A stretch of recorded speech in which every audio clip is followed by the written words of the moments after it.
Sitting high atop the queue as we get ready for game number 3 of the NBA Finals. The Cleveland Cavaliers with 2 wins can even things if they can find a way to do it in the next couple of days. They did that in the last series. Remember, they were down 0-2 after Boston, beating them badly pretty much twice, and they came back and won by 30-plus points. So they're hoping the same thing can repeat itself, except this time it is the defending champs. We welcome you to what we'll call playoffs only, because 3D is here. Casey Stern, Dennis Scott, Brett Barry. Guys, obviously, you're hoping for a whole new world, if you will, when you come home if you're the Cleveland Cavaliers. No question about it. If you're a Cavs fan, you're actually excited about it because that's the way they've done all playoffs long, that for whatever reason, on the road, they're not making open shots, not getting a good continuity on the offensive end.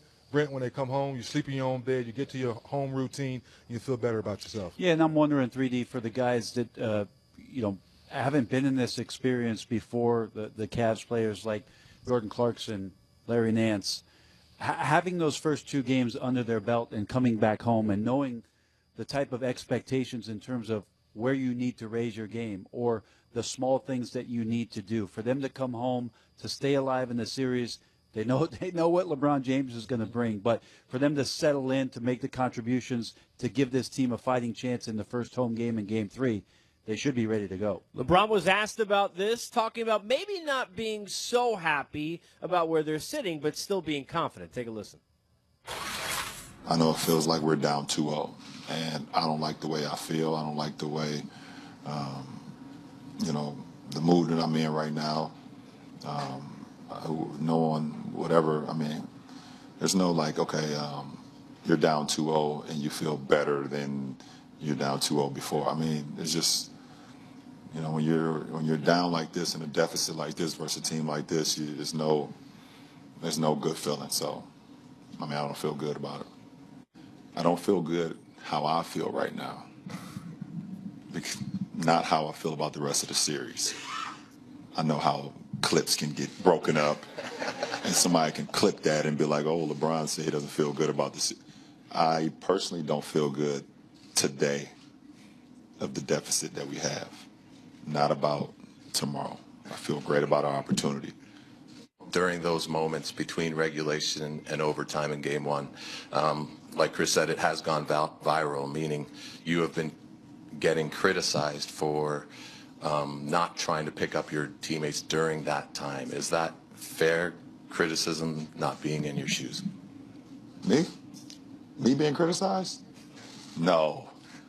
You said I got criticized for something, right? No, I don't believe that. Not me. I don't care. I don't care at all. We're in the NBA Finals. How much more picking up teammates you want me to do? In the NBA Finals to compete for a championship.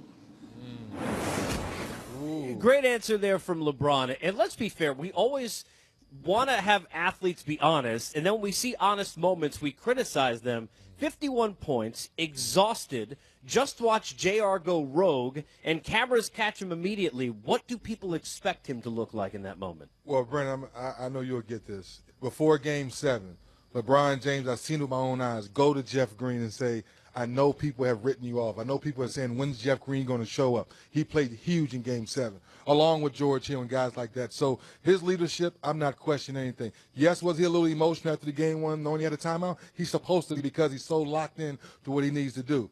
But to say he's going to now alienate his teammates and not continue to be the leader that he is, I'm not believing that. Yeah, I really don't even want to comment much on it because it's a ridiculous set of circumstances after you watch what LeBron James did in Game 1 to the tune of 51 points and then put his team into position in Game 2.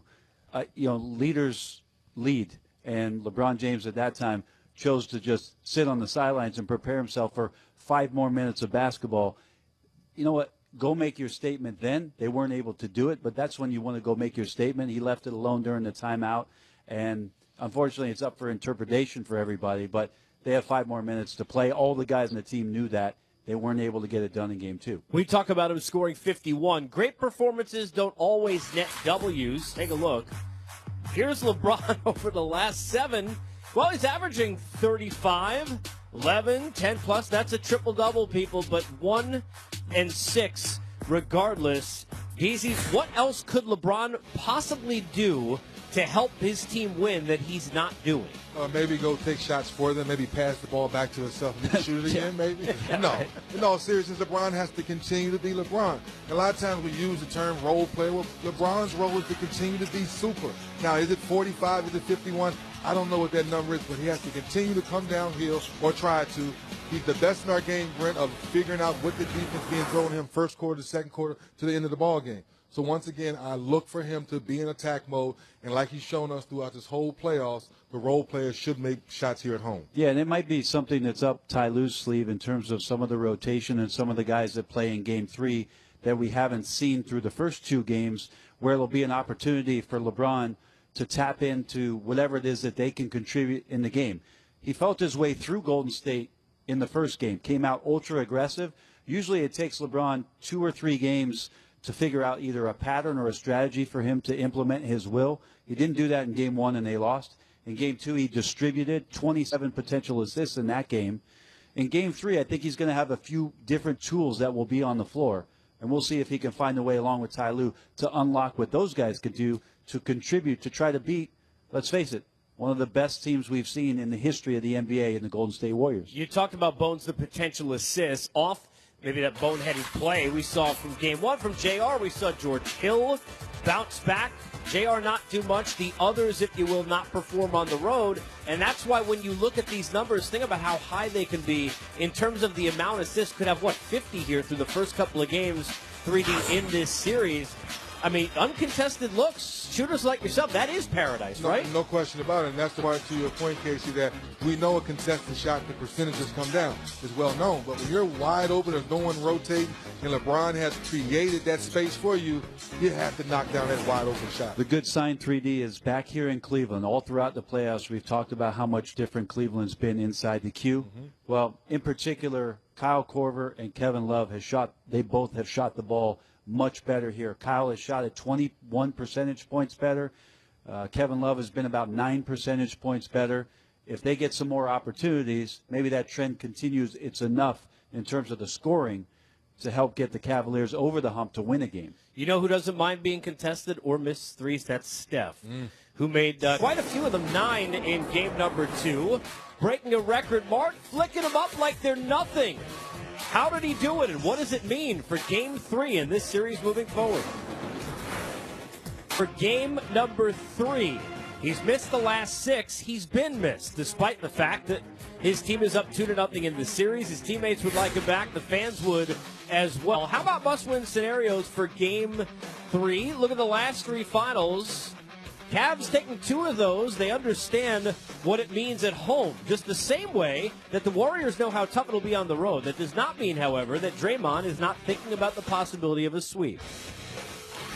It'll be special just to get the series over if you won, but, when it's all said and done, when you go back and look at, I'm not sure how many times Michael Jordan swept somebody, if ever, in NBA Finals. I don't know that.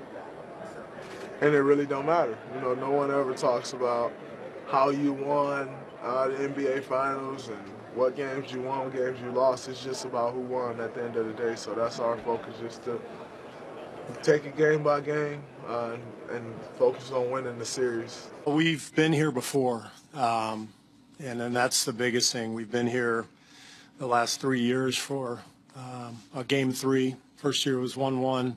Last 2 years we were up 2-0. All 3 games were really, really difficult, and so we're used to that. We're used to the dynamic of being ahead in a series and then having everything shift when you go on the road, but especially when you play Cleveland. LeBron, this crowd, in their environment, we know the kind of force they're going to bring, and we have to be prepared for that. We know it. We'll see if we can do it. We understand how hard it is to win in this building. No matter what's going on in the series, when you change venues, you got to reassert your dominance and try to find that right momentum to start. And we have a great opportunity, tomorrow to do that. And I want to be, a part of leading that charge and playing an amazing game tomorrow and really taking control of the series. You know, obviously, the way Steph has shot the ball, you think about the way the big three played. Doesn't matter what arena they play in. But how about, guys, the experience, Bones, of a team who's been through these battles before and seems to truly understand the test and not take for granted the fact that, hey, we're just going to waltz in there and win? Yeah, I think that might be 3D, a part of the message that Steve Kerr might be preaching to this particular Warriors team. Every great coach in this league knows that every year represents something different, and you try not to go to the past, but you know players reflect on their experiences. Steve's challenge to the Golden State team might be show your best selves. We know we're going on the road. We've been there before, mentioning that experience, but show up and bring your best selves to Game 3 and maybe prove to yourself as a collective team that we can be our best in this kind of environment. I mean, there's only so many challenges left for the Warriors, right, 3D? To me, that might be something that Steve could tap into with regards to how they conduct themselves here in the queue for the Game 3. And I think hearing Steph say, you know, find your dominance again, well, that's ball movement again. We saw it in Game 1 where LeBron had the 51 points, but they finally got back to player movement, ball movement, getting 31 assists, having 28 in Game 2. So now coming to Game 3, they have to get back to that. That's who they are, getting those players moving around, knowing that each team is switching, but don't buy into the one-on-one basketball. Let's look, Bones, at the numbers, and they kind of break down to show off exactly what 3D Brent was just talking about when you look at the improved ball movement, more of what we know to be the MO of the Warriors. Yeah, what was the key in Game 2 to me was the opening 6 minutes. They shot 65% in the first quarter. They had JaVale McGee in the lane. They had guys cutting for layups. Kevin Durant got himself going. I mean, it was really a clinic in the first quarter. Even though they were up 4 points, what I thought it did is all the Warriors starters had scored by the 8-minute mark in the first. And it just looked like they were going to have a game where they just weren't going to lose that confidence at any point. And, in fact, they didn't. They had 3 out of 4 of the quarters. They scored in the 30s. The one quarter that they didn't, they outscored Cleveland by 9. So it was a very smooth game for Golden State on both ends of the floor. They never looked rattled, and Cleveland never really pushed them at all to get them into possessions to speed up in the least. And that's something they really should try to avoid, especially in Game 3 at home, is try to control the crowd as much as possible and try to dictate some of the same things that they got out of Cleveland in that quarter number 1 in Game 2. You know, the numbers also bear out efficiency. Kevin Durant talked a lot about that himself, saying, hey, look, internally I didn't do enough of that Game 2, 10 of 14 in Game 3. Klay Thompson, what ankle? I think was 8 of 13 as well. So they took good shots. We saw a lot of bad shots against the Rockets in that series. We saw more good shots in Game 2. Well, KD admitted along with Steve Kerr, when you're playing against the Rockets, they switch a lot too, and then they go into take turns one-on-one, and it kind of took them out of who they were. Now coming back with the Cavs, with them switching on everything, and LeBron basically going one-on-one 80% of the time, then George Hill kind of running the offense. When the player moves, the ball moves, that's when Golden State gets back to who they are, and that's when the flow comes. You know, I wonder, 3D, if for Golden State, you come out of that Houston series where they really did get flipped around a lot, with how Houston guarded them, with the type of defenders that they had. Do you think going into Game 1, they were still in a little bit of that, we might have to ISO KD a little bit more? They were still in that mode, and they got out of it quick in Game 2, and it showed how much more effective they'll be against this Cavs team rather than being stuck a little bit rudderless like they played against Houston. Well, Steve Kerr basically said, we just said that sometimes you play a team, you kind of feed off of what they do. And I think in Game 1, they slowly but surely at the end of that second half got back to player movement, ball movement, and it makes everyone more efficient because they're getting better shots. There are a lot of things the Warriors do offensively to be effective. Later in the show, we're going to take you on the court to show you what we see visibly now, Bones, and that is the use of the slip screens. Take us through kind of what Golden State is doing and why it's causing a problem. Well, the thing is when you know a defense is using the tactic of a switch, I think as a coaching staff, Golden State got together and thought, well, where is it on the floor that we can set screens, and at what angle can a switch basically not happen?